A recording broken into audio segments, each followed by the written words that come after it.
This method can help to answer the key questions in the microfluidic droplet formation field, including fabricating the semi-three-dimensional flow-focusing PDMS chip and producing the pure EGDA droplets. The main advantage of this technique is that the semi-3D flow-focusing device provides larger adjusting range for flow-focusing mode. Pure PGDA makes sure that the shrinkage ratio of PGDA particles is lower than 10%.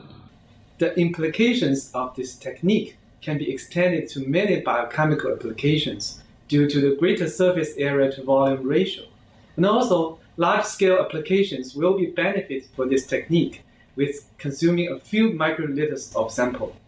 Though this method can provide insight into PGDA droplet formation, it can also be applied to other systems, such as gas-liquid flow-focusing ionizing. Generally, individuals new to this method will struggle because of clogging in the orifice and the instability of tip streaming mode.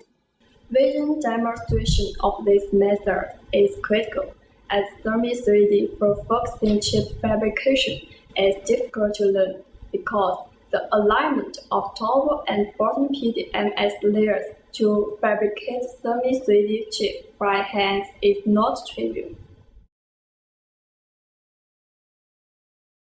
Design the two photomasks using standard techniques. Use two separate layers for mask 1 and 2 in the same drawing file to ensure that all connections line up between the different channels. Mask 1 contains the dispersed phase inlet.